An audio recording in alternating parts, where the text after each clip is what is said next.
Bien, si observamos nuestro ejercicio, ¿verdad? Continuamos.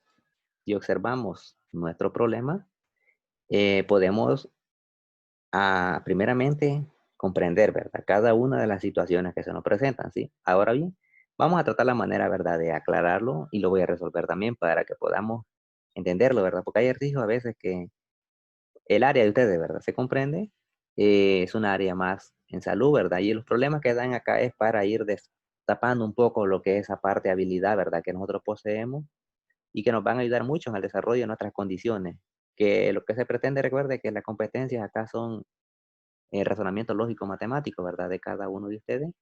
Entonces, tenemos nosotros para este caso lo siguiente. Y dice, la vamos a enfocar nuestras preguntas para generar el espacio muestral, porque mira, usted le dice, sobre una mesa se encuentran 5 cartones numerados del 1 al 5 y vueltos hacia abajo. Una persona selecciona 2 cartones al azar y observa su suma. Y dice que P, la suma es un número primo. Ahora bien, eh, cuando usted hace la suma, ¿verdad? Los números que están ahí, por ejemplo, del 1 al 5 dice, ¿verdad? ¿Sí? Vamos a ver por acá. Dice numerado del 1 al 5. Significa de que los 5 cartones que usted tiene sobre la mesa es uno, 2, 3, 4 y 5. ¿Sí? Y la preguntita, la primera, la letra P, lo que le está indicando a usted es que la suma sea un número primo. ¿Sí? Bueno, significa esto entonces de que si usted trae 2 cartones, ¿verdad? Como son 2 los que va a extraer de la mesa, digamos que agarró el cartón uno y el cartón 2 y le quedó, la suma sería 2 más uno son 3, ¿verdad? ¿Sí? Entonces, por lo tanto, usted va a identificar si es un número primo o no lo es. Ahora bien, pero ¿qué significa ser un número primo? Un número primo es aquel el cual es divisible entre uno y el mismo, ¿sí? Significa de que el 3 era primo, ¿sí? Usted divide 3 entre 3 le queda uno, ¿sí? Y 3 entre uno le queda 3. Solo ahí puede, no puede dividir entre más ya, ¿sí? Si usted divide 3 entre 2, ¿cuánto le va a dar? Le queda 1.5 y no. Tiene que ser divisible entre uno y el mismo. Y el resultado que le genere tiene que ser un número entero, ¿sí? O sea que este es un número primo. Ahora bien, podrá preguntar a alguien, ¿el número 4 será primo? No. ¿Por qué? Porque el 4 usted lo puede dividir entre uno y le queda 4. El 4 lo puede dividir entre 4 y le queda uno. Y usted puede dividir también el 4 entre 2 y ya no cumple. Solo tiene que ser divisible entre el mismo y la unidad, ¿sí? Si ya admite otra división, ya no se constituye un número primo. Así es como se generan los números primos, ¿sí? Entonces, básicamente o matemáticamente los números primos son el 2, el 3, el 5, el 7, el 11, el 13, el 17, ¿verdad? De esa forma lo genera matemáticamente, ¿sí? Entonces, aclarar esa parte, ¿verdad? Que estamos hablando de número primo cuando nosotros encontramos la suma, cuando extraemos de la cajita, ¿verdad? O en este caso de la mesa los números que están numerados del 1 al 5 y la suma tenemos que verificar nosotros que la suma que nos genere sea divisible entre el mismo número que nos ha dado y entre la unidad. Si ya admite otra división, lo descartamos, ¿sí? Nosotros lo vamos a catar todo aquello que se pueda. Ahora bien, se lo voy a resolver, ¿verdad? Para que podamos comprender esto y eso va a ser lo que me va a ir generando a mí lo que es el espacio muestral. Posteriormente hay interrogantes. La idea es que vayamos entendiendo, ¿verdad? Lo que son los teoremas sobre probabilidad, ¿verdad? Que es lo que nosotros vamos a requerir más adelante, ¿sí? En la siguiente sesión. Dice que P, la suma es un número primo, y la suma es un número impar, ¿sí? Entonces, cuando estamos hablando de un número impar, creo que tenemos más conocimiento, ¿verdad? Cuando estamos hablando de un número impar, son aquellos números a cuales, ¿verdad? Terminan en una cifra impar, como por ejemplo puede ser uno, puede ser 3, puede ser 5, puede ser 7, puede ser 9, ¿verdad? ¿Sí? Y cuando estamos hablando, para este caso de los demás, del primo, me imagino que es un poco más, tal vez radica un poco más de confusión allí. Pero vamos a resolver este problema por aparte para poder ir asimilando, ¿verdad? Y contestando lo que es la interrogante. Bien, vamos a dejar de compartir acá y vamos a irnos a la parte de nuestra pizarra acá. Vamos a resolver el ejercicio siguiente y va enfocado en lo que es, dice, vaya, sobre una mesa se encuentran 5 cartones numerados del 1 al 5. Vamos a suponer que esta es la mesa. Aquí está el 1, aquí está el 2, aquí está el 3, aquí está el 4 Y aquí está el 5, ¿sí? Estos son los cartones que me dice a mí, ¿sí? Digamos que este es el cartón que lo poner, mira, un cartón como que juego acá. Le vamos a poner otro cartón por acá. Le vamos a escribir otro por acá. Continuamos por acá con otro. Y continuamos por acá con el otro, ¿sí? Sería 1, 2, 3, 4, 5 cartones. Ahora bien, vamos a generar las condiciones primeramente. Vamos a generar la condición P. Y vamos a escribir por acá, la suma es un número primo, ¿sí? La suma es un número primo. Ahora bien, ¿qué significa esto? Si usted trae el cartón 1 y el 2, ¿cuánto le queda? 1 más 2 le queda 3, ¿verdad? ¿Sí? Y aquí vamos a ir generando, mira, primeramente voy a escribir la otra condición para que la comprendamos bien. La otra condición, tengo la letra I, y la letra I me denota a mí, la suma es un número impar. La suma es un número impar. ¿Qué es lo que denota esto? La suma es un número primo. Significa, bueno, si usted trae, ¿verdad? El espacio muestral, generémoslo ya. Cuando usted agarra, por ejemplo, por decirlo así, el 1 y el 2 le genera ¿cuánto? Le genera 3, ¿verdad? Y será, en este caso, el 3 era un primo. Recuerde que para que sea primo, así, mire, para que sea primo, lo poner por acá, divisible entre el mismo, ¿sí? Que sería el mismo número, ¿verdad? Y la unidad. Eso es lo que cumple, ¿sí? Si cumple esto, es un número primo. Si ya se puede dividir entre otros, ya no. Por ejemplo, si yo tomo 1 y 2, sería 3, ¿verdad? Si usted divide 3 entre 1, le queda 3. Aquí estoy dividiendo entre la unidad, mire, ve. Y me falta entre el mismo, ¿verdad? Y si divido 3 entre 3, me queda 1, ¿sí?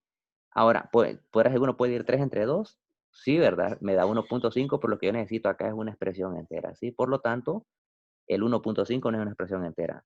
¿Y este es un número primo? Sí, ¿verdad? Entonces lo colocamos por acá. Vamos al siguiente. Si usted suma 1 más 3, le queda 4, ¿verdad? ¿Sí? Si usted divide 4 entre 4, le queda 1, 4 entre 1 le queda 4, pero también puede dividir 4 entre 2, ¿verdad? Por lo tanto, descartamos esa suma nosotros, ¿sí? No la tomamos en cuenta porque este, no es verdad, no cumple la condición de ser un número primo. La suma es un número primo, me está diciendo a mí, ¿sí? Ahora bien, continuamos con la siguiente. Va, mire, o para generar menos confusión, podemos hacer lo siguiente. Vamos a armar todo el espacio muestral y después saquemos lo que son primos. Lo que es la idea mía es que vayamos comprendiendo acá, ¿verdad? Cuando sumamos 1 y 2, me queda 3, ¿verdad? Para comprenderlo más fácil, 1 y 3 me queda 4, por decirlo acá, y después solo sacamos lo que son primos por aparte, ¿sí? La P y la I.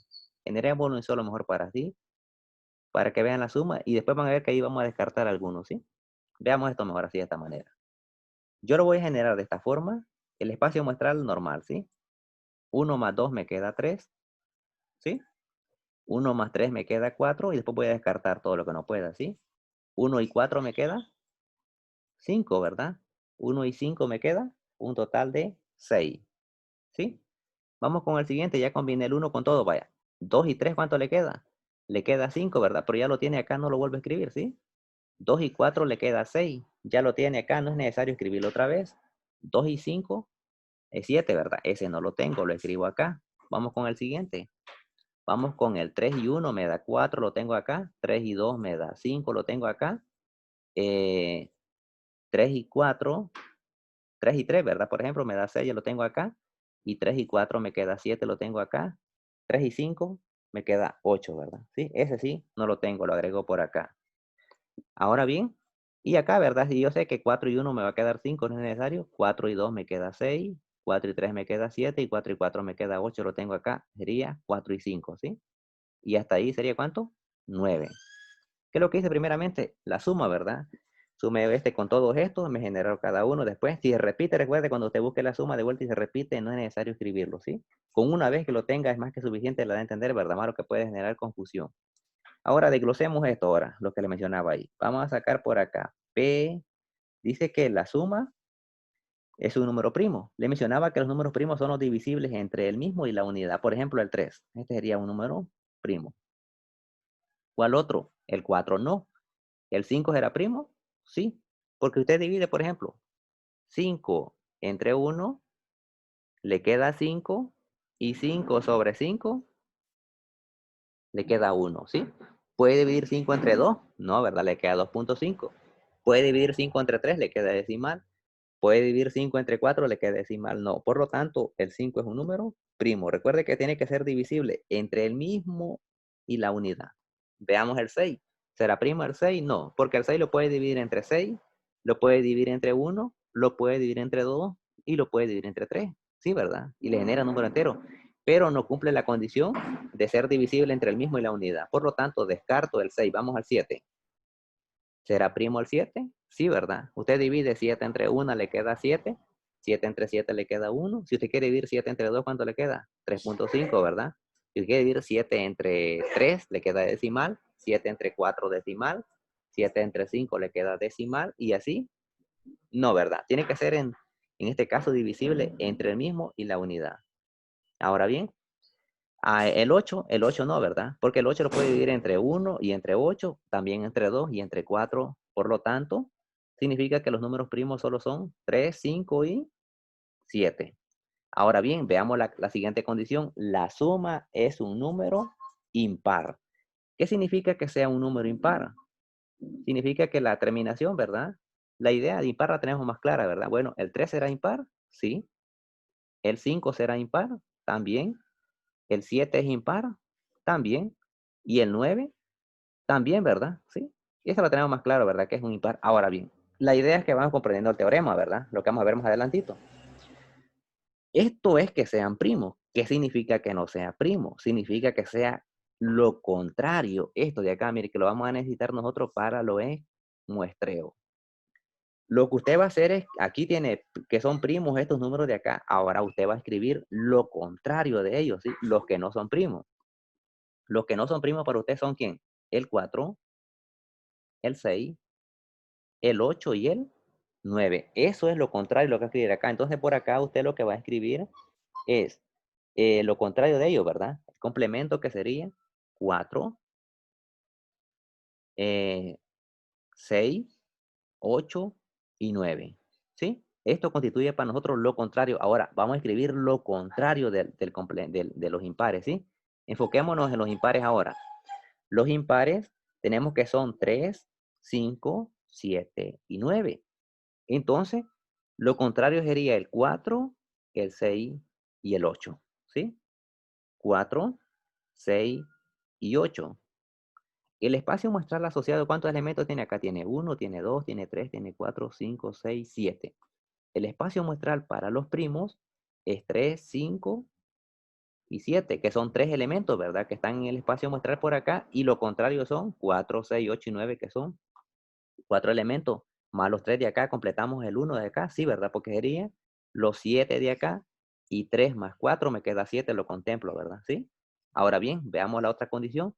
Los impares son 4, y en este caso, ¿verdad? Serían los pares, ¿verdad? El complemento, recuerde que el complemento es lo contrario, ¿sí? Esto es de irlo comprendiendo porque proporciones se suele tener esa confusión. Si es declararlo de diablo, que entre P y Q, allá se llama P y Q, completamos el 1, ¿sí? Y así va a ser igual acá también. Este es nada más, estamos con otra letrita, ¿verdad? Lo que dice usted, bueno, P y Q para diferenciar, pero es lo mismo, ¿sí? Entonces, entre los dos complementan el 1, ¿sí? Entre este y este. Acá lo estamos viendo de esta manera, ¿verdad? Sería completar este 7 de acá. Pero cuando estemos avanzando en las probabilidades que se oscilan entre 0 y 1, entre ellos dos complementan el 1.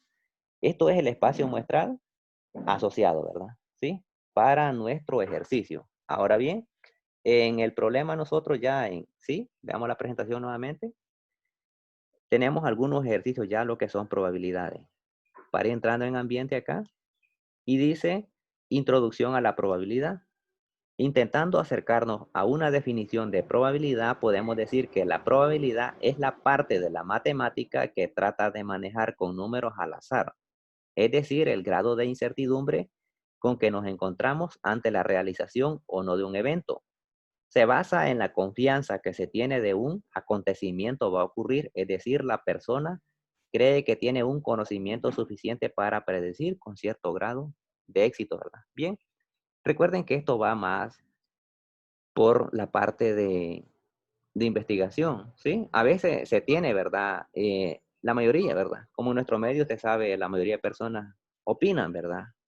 Hay libertad, ¿sí?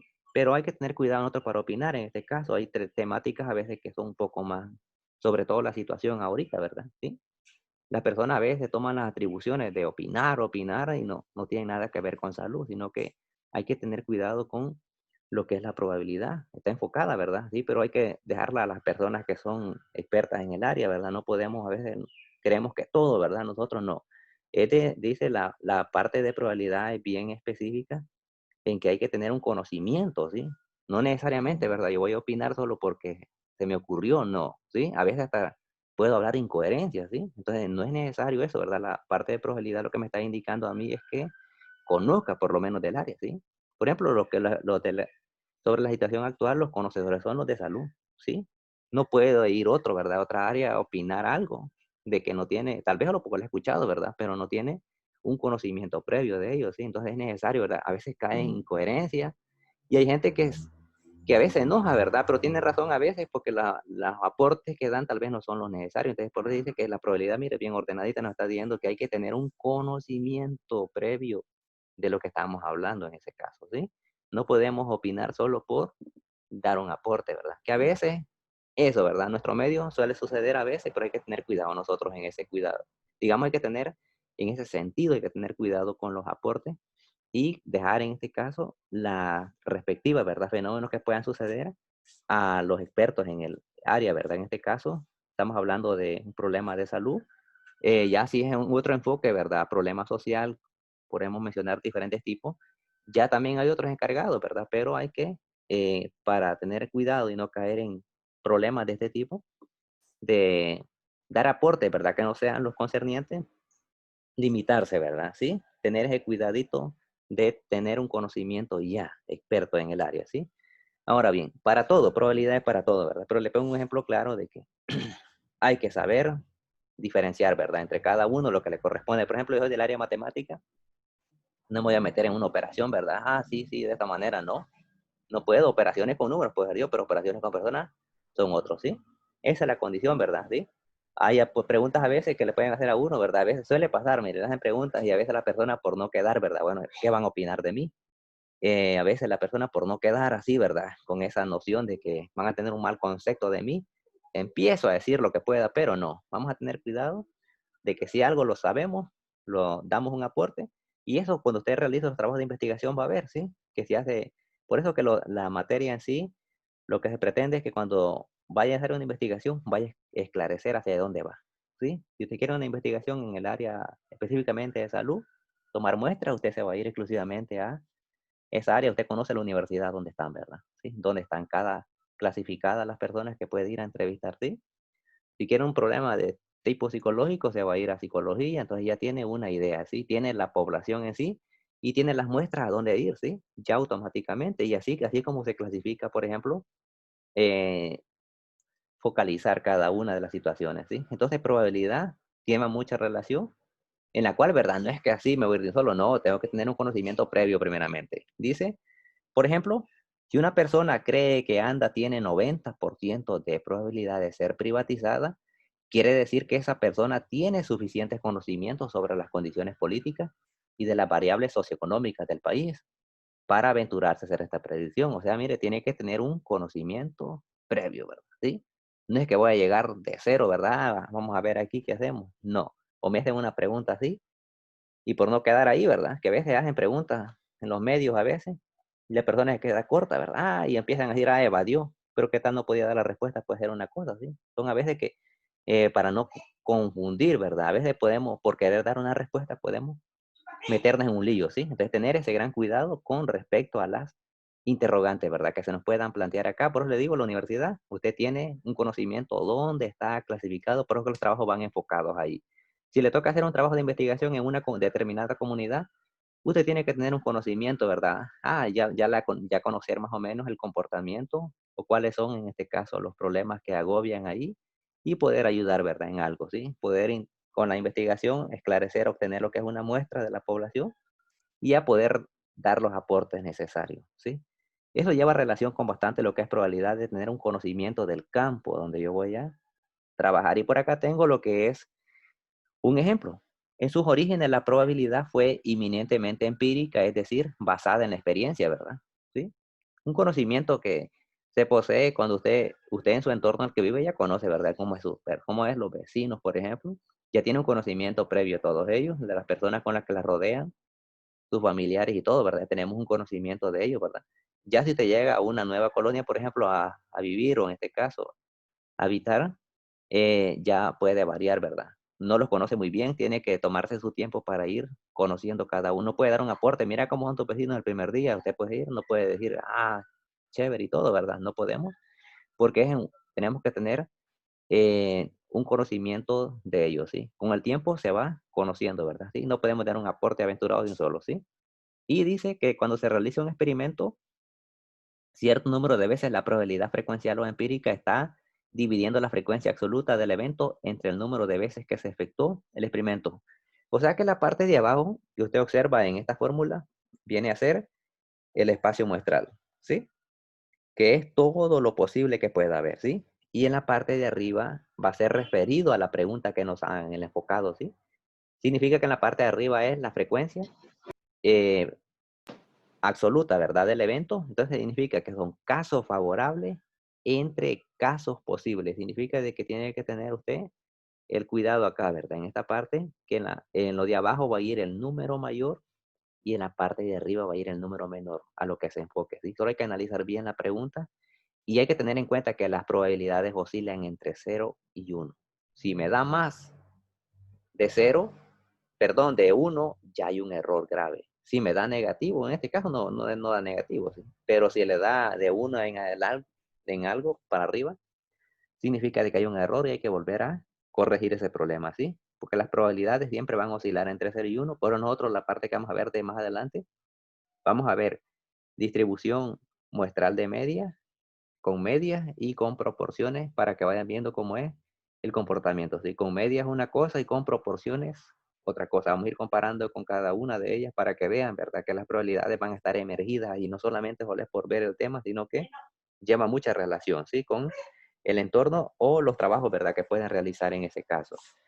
Y tenemos por acá, se ha lanzado un dado 100 veces y en 15 de ellas se obtuvo el número 5. ¿Cuál es la probabilidad del evento caer 5? Dice que se ha lanzado un dado 100 veces. Significa que son los casos posibles, son los 100. Recuerde que ese va a ser el número en la parte que va a ir de abajo, ¿sí?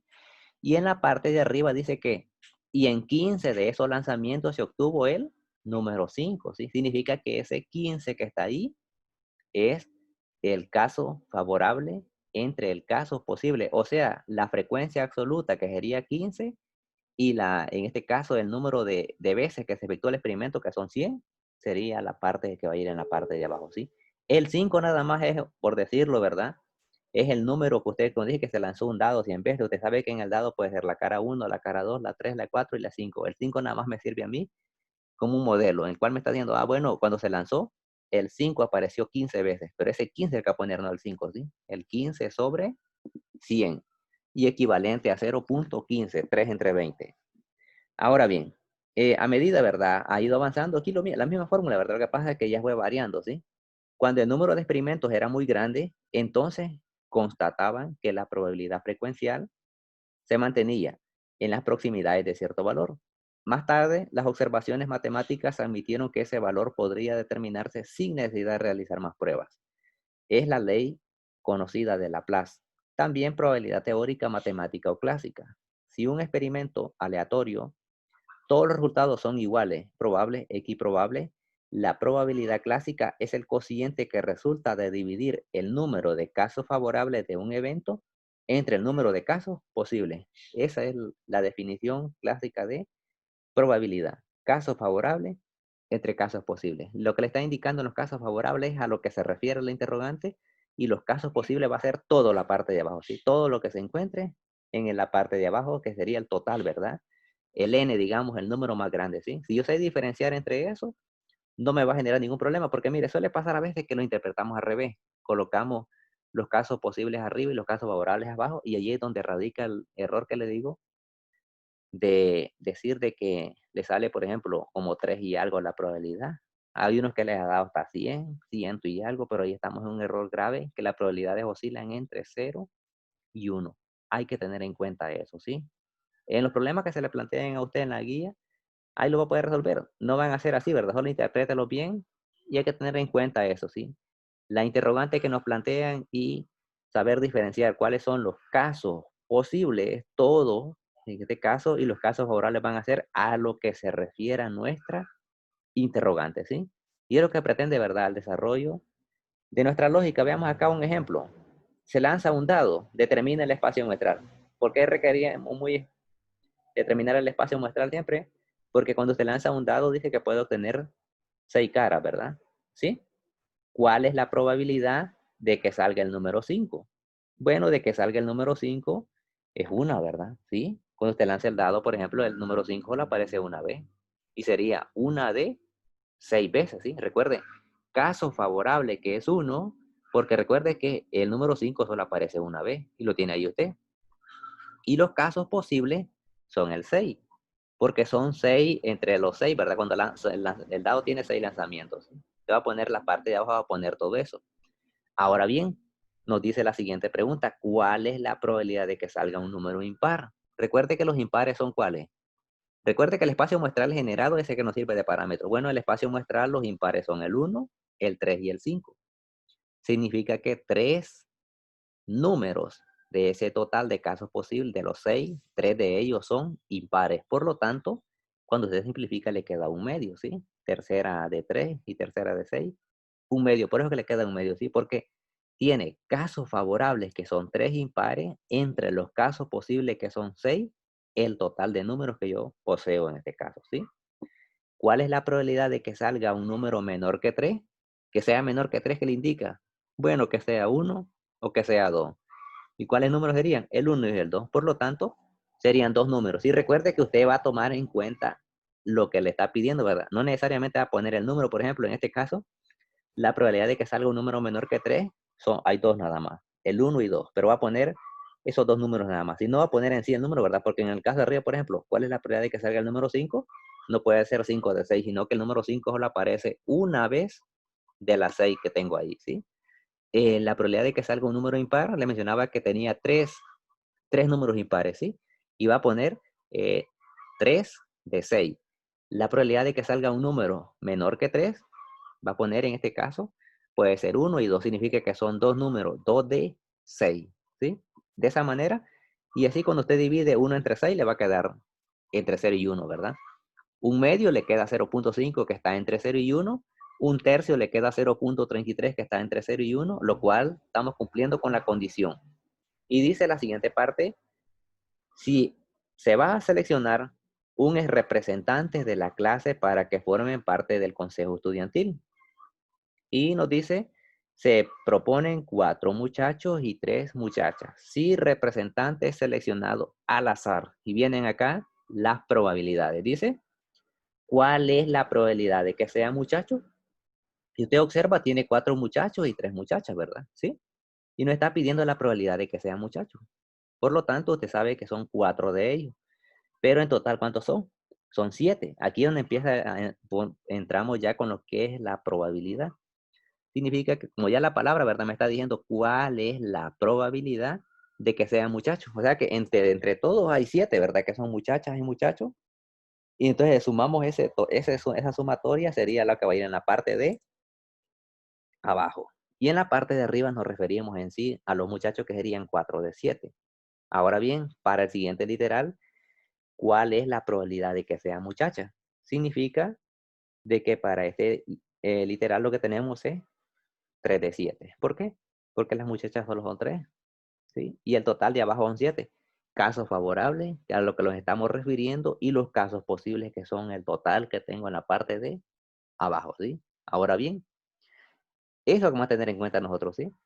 Casos favorables entre casos posibles. Y la condición es que diga probabilidad, significa que el valor que usted va a obtener oscila entre 0 y 1, ¿sí?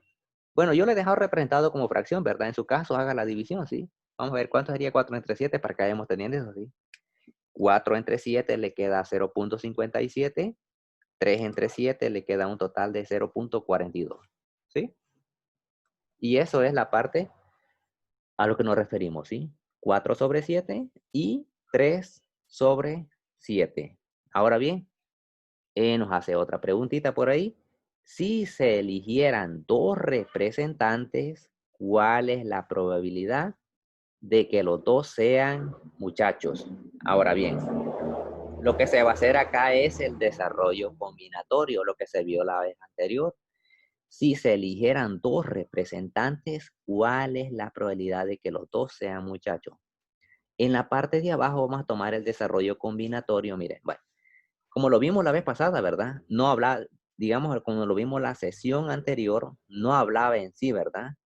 De, de probabilidad, ¿sí? Automáticamente, si se eligieran dos representantes, ¿cuál es la probabilidad de que los dos sean muchachos? Significa lo que haría yo ustedes 4 factorial, que sería entre los 4 muchachos, ¿verdad? Usted va a elegir 2, ya le quedaría un total de 6, ¿verdad? Bien sencillo, así automáticamente. Pero hay una condición ahora, de que dice que hay probabilidad. Significa que de los 7, en la parte de abajo usted va a elegir 2, ¿sí?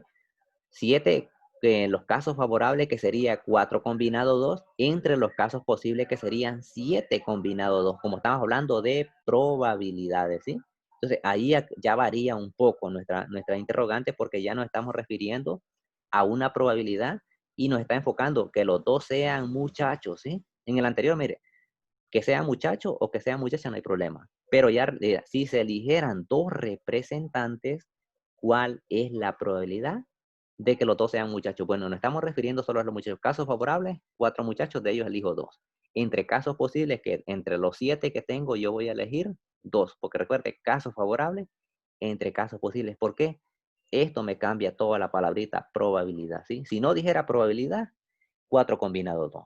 Bien sencillo, me saliera el problema. Pero ahí radica ya esa interrogante, ¿sí? Que si se eligieran dos representantes, ¿cuál es la probabilidad? Esta palabrita de acá me altera todo lo que es lo concerniente a eso, ¿sí?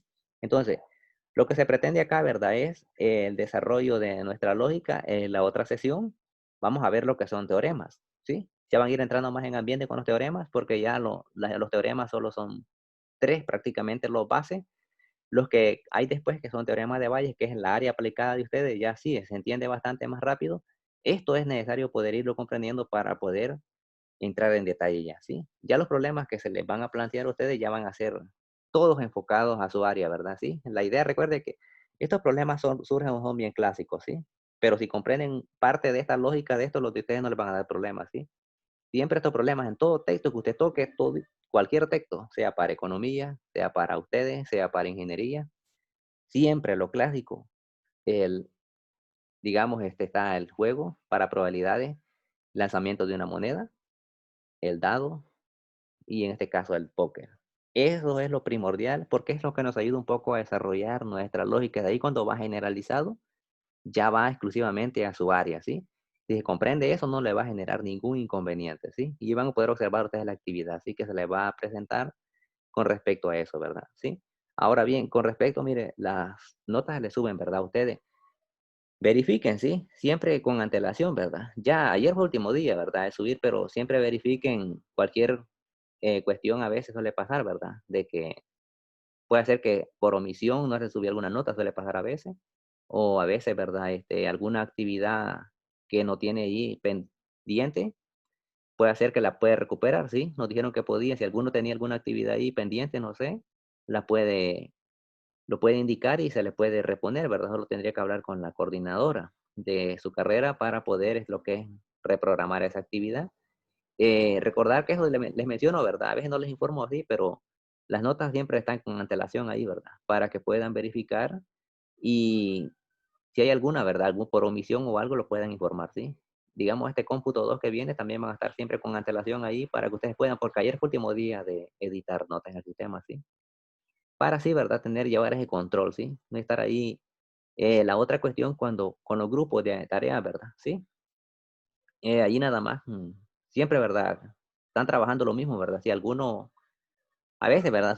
Surgen algunas inconformidades, lo pueden notificar, ¿sí? Pero háganlo antes, ¿sí? Cuando, para poder ver ahí qué se puede hacer, ¿verdad? Para solventar eso de las notas, ¿verdad? Porque los grupos yo los creé así. Automáticamente la nota les aparece a todos los integrantes, ¿sí? Ahí nada más que si hay alguno que se cambió o algo, hay de notificarlo. Otro que tal vez no estaba en grupo y no se integró, de informarlo para agregarlo, ¿sí? Porque si no lo ha agregado, las entregas que está haciendo, se las está haciendo a la coordinadora, digamos, a las dos coordinadoras que tienen ustedes, a la secretaria académica y a la doctora, ¿sí? Digamos que ellos aparecen en un grupo predeterminado, ¿verdad? Y toda actividad usted la sube y le va a caer a ellas, como que ellas están como estudiantes en el grupo, y por lo tanto, cuando yo asigno una nota, también ellas llevan una nota, ¿sí? Entonces, informar eso, ¿verdad? Cualquier cuestión para poder, ahí nada más un caso que pasó, ¿verdad? Pero está solventado, no hay problema, ¿sí? Pero cualquier cosita déjala informan para poder hacer la respectiva modificación, ¿verdad?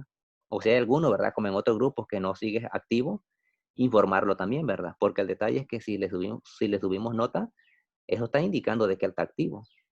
Entonces radica, ¿verdad? En un gasto adicional porque se le está subiendo nota al sistema, ¿sí? Porque me pasó con ingeniería de que no me informaban de 2 estudiantes y hasta después que yo pregunté qué pasaba, porque no veía actividad de ellos, 3 estudiantes eran que ya no estaban activos y se le estaba subiendo nota. Entonces él estaba como que estuviera normal, ¿verdad? Presentando actividades semanales, no bien notificado y con esto conlleva un gasto adicional, ¿verdad? Usted retiró, por ejemplo, por situaciones económicas, tiene que ir a pagar eso todavía. Entonces hay que tener cuidado con eso, ¿sí? Entonces, básicamente nos quedamos por acá.